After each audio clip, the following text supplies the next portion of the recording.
Hey there, you guys. This is Jaden here, and yeah. So you remember that old Dragon Ball Z movie, Dragon Ball Z Bio Broly? Yeah, this movie. Yeah, this movie is probably the most hated Dragon Ball film of all time. Well, maybe unless if you count Dragon Ball Evolution. But if we're talking about movies that are made by Dragon Ball people, and now like live action adaptations that are made by different people or anything like that, no, stuff that's actually made by Dragon Ball people, then I'm pretty sure that Dragon Ball Z Bio Broly is the most hated Dragon Ball film of all time. Yeah, many people hate this film and think it's among the worst Dragon Ball films, if not the very worst Dragon Ball film of all time. And you know what? As much as I love Dragon Ball, I have got to admit, yes, I do agree. This movie's honestly crap. It's terrible. It's a terrible, boring piece of crap. And yeah, this is coming from someone who's a Dragon Ball fan, who loves Dragon Ball and enjoys Dragon Ball Z movies. But yeah, even I can admit this movie sucks. It's terrible. The way Broly comes back in this movie is stupid. The way, like seriously, the way Broly comes back in this movie is stupid. It's boring. It's not that fun to watch. It's a terrible movie that's hard to watch the whole way through. Like, I swear, the first time I saw this movie, the first time I saw this whole movie, I hated it, but maybe I didn't think it was terrible. I thought it was, rather D tier than F tier, but then the second time I watched the movie the whole way through, oh my gosh, did I hate this movie a lot more. Oh, terrible. Terrible, terrible, terrible. But is this movie all bad? Would I consider this movie to be, exactly 0 out of 10? Is there nothing good about the movie? No, I wouldn't say that's true. Even though it's all just opinionated stuff. But yeah, I wouldn't say there's nothing I like about this film. No, there's actually some things I really like about this film, despite the fact that I hate it and think it's, the worst Dragon Ball movie. I think it's, among the worst Dragon Ball movies, and possibly among the worst animated movies I've ever seen. But no, there's still some good things. There's still some good things that I like about it, and yeah, it's not completely. So yeah, there's some things I honestly like about it. So yeah, in this video, I'm gonna dig through the garbage and see what actual good stuff I can find in this garbage, and I'm gonna look at the things I actually like from Dragon Ball Z Bio Broly. Yeah, let's look at the bright side of this god awful film. But yeah, and anyway, guys, yes, spoiler alert for those who haven't seen the movie. Not that I would recommend you watch it, but, just in case if you want to and haven't seen the movie yet, there's a spoiler alert, so yeah. Alright, so let me start this off. Okay, so one of the things I actually like about the movie, for one, the animation style is nice. It looks really nice. The animation style looks nice, it looks pretty, and yeah, it looks nice, especially for 1990s animation. The animation style is nice, the auras look cool, the transformations look cool, and yeah, the characters look nice. The animation looks nice. It's enjoyable to look at, and yeah, it looks great. Far from terrible. And another thing I like about the film is, okay, so while the movie was mostly unfunny and boring, I have to admit, there was one scene I laughed really hard at. And that was this one scene where Goten and Trunks are in their Super Saiyan 1 transformations, and they're blasting a bunch of blasts at Bio Broly. And yeah, they're firing a bunch of blasts at Bio Broly, but then as they're firing all those blasts at Broly, Goten notices that Hercule's in trouble, so he ditches Trunks to go help Hercule, and then Trunks is like, Goten, no! And then Broly comes out of the smoke and punches Trunks. Honestly, I thought that scene was hilarious. Hilarious. I laughed so hard when I first saw that scene. Oh my gosh, it's such a great scene. If there's any scene in the movie that's worth watching, it's definitely that scene. Oh my gosh, that scene is so funny. Man, I had it on repeat for a bit. I had it on loop for a bit when I first saw that scene, because that scene is so good. It's so funny.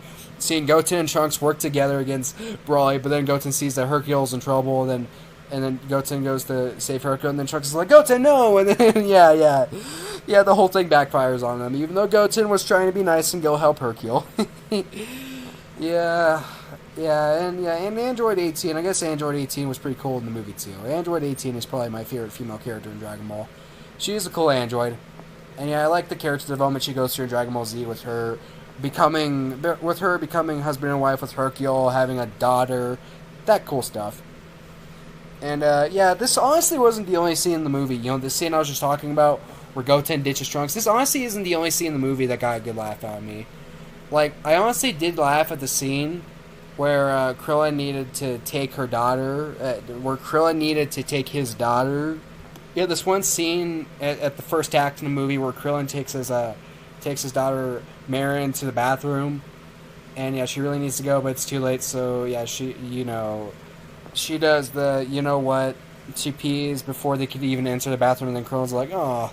Yeah, I thought that scene was pretty funny, too, but it definitely wasn't as funny as that other scene I was just talking about, in my opinion. And yeah, there might have been some there might also been some more funny interactions between Goten and Trunks, but yeah, are those good scenes enough to make this movie worth watching? No. I mean, yeah, those scenes might be worth watching, yeah, especially that scene I was just talking about with Goten trying to go help Hercule. But, yeah, not enough to make the movie worth watching.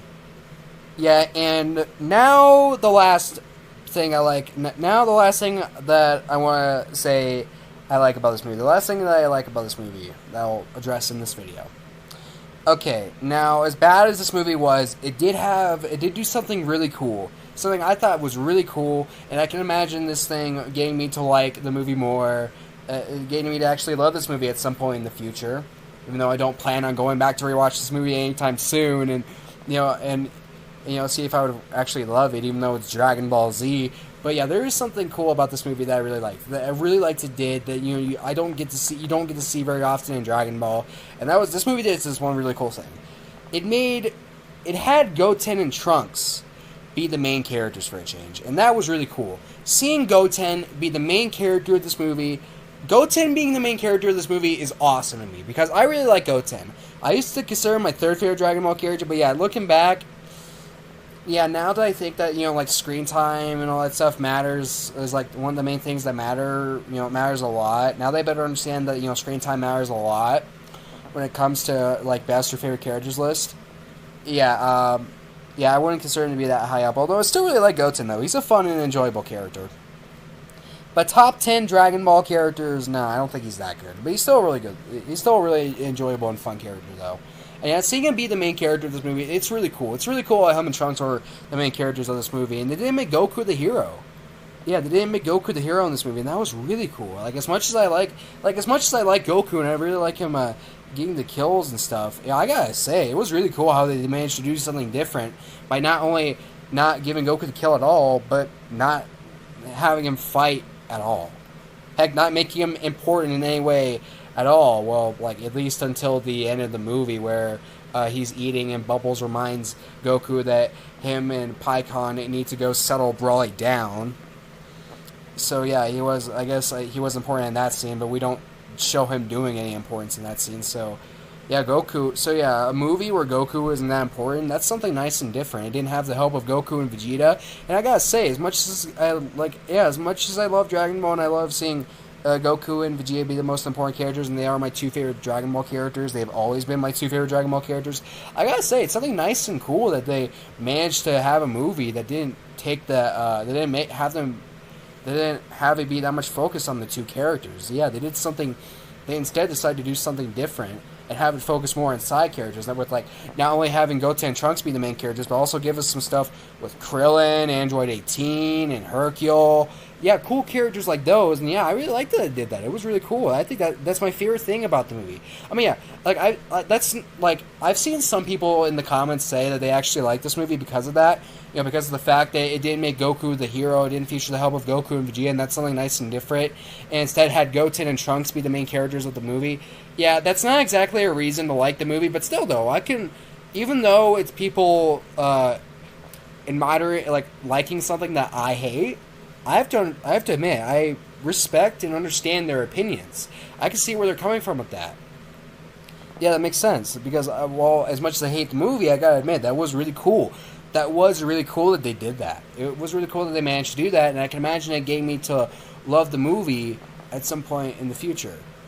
When I go back to rewatch it. Not that I plan on going back to rewatching this film at any point in the future, but still, though, I can imagine that was something really cool and different that they managed to do. And I really like the duo between Goten and Trunks. I think they're a pretty funny duo. I mean, sure, some people might view them as annoying, but I think they're fun. I think they're a fun child duo. And yeah, I like the friendship between them. I like their fusion Gotenks. that we get introduced to in the Buu saga of Dragon Ball Z.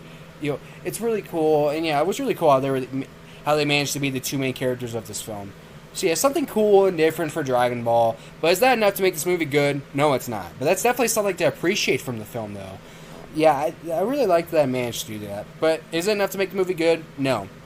Now, how would I rate this movie on a scale of 1 out of 10? Well, as I addressed way earlier in this video, I definitely want to give it a 0 out of 10, but probably more like a maybe like a 2, or maybe like a 1 or 2 out of 10, if not a 3 out of 10. Yeah, either way, definitely not a 4. Well, then again, I did address on that one video that shows that explains how my review grading scale works, and I did address that 3 means bad but not terrible. That like a 3 or 4 out of 10 means bad but not terrible. So if I were to give this movie a 3 but still consider it to be terrible while trying to follow that review grading score, yeah, that wouldn't make much sense now, would it? So yeah, maybe I would consider it like a 2 out of 10. Yeah, like a 2 out of 10. Not good, but there's still some things to enjoy about the film. Not enough to make it worth watching, though. No. In my opinion, they improved greatly. Like, they improved greatly from the next 2 movies after this one. They improved so well. They improved greatly from the next 2 movies after this one by making, were, in my opinion, the 2 best Dragon Ball films of all time. Fusion Reborn and Wrath of the Dragon. They improved greatly, in my opinion, with those 2 movies. Yeah, oh my gosh, in my opinion, one of the biggest upgrades ever. They go from making a terrible movie like Violate, but then they really improve with Wrath of the Dragon and Fusion Reborn. 2 awesome films. Yeah, my 2 favorite Dragon Ball films. 2 awesome DBZ movies, in my opinion. So yeah, that nice big upgrade, so it did help to make up for this trash of a film that's Violate. So yeah, but yeah, that's about it, guys. So yeah, what do you guys think of Dragon Ball Z Violate? Do you guys think it's underrated? Do you like it? Do you hate it? And do you think it's a bad film? Or do you think it's a bad film? It's a bad film with some good things about it? Yeah, if you guys want to, you can let me know in the comment section down below. Oh yeah, and also another good thing about the film is that I guess the soundtrack wasn't that. I guess the soundtrack is good too. I do really enjoy the music from Dragon Ball, but yeah, though I think that's more of a minor thing than like the other things that I addressed I like from this film in this video. But yeah, guys, like I said, what are your guys' thoughts on Dragon Ball Z Violate? What do you guys think of this movie? Do you guys think it's a bad film? Do you guys think it's a bad film with some good things about it? If you guys think that, then let me know in the comment section. Or some things you actually like about this film. You guys can share me what your opinions are on Dragon Ball Z Violate, and as well as like you guys can let me know in the comment section what you think of this video and all that stuff. And yeah, that's about it for the video, guys. Bye everyone, and thank you all for watching this video.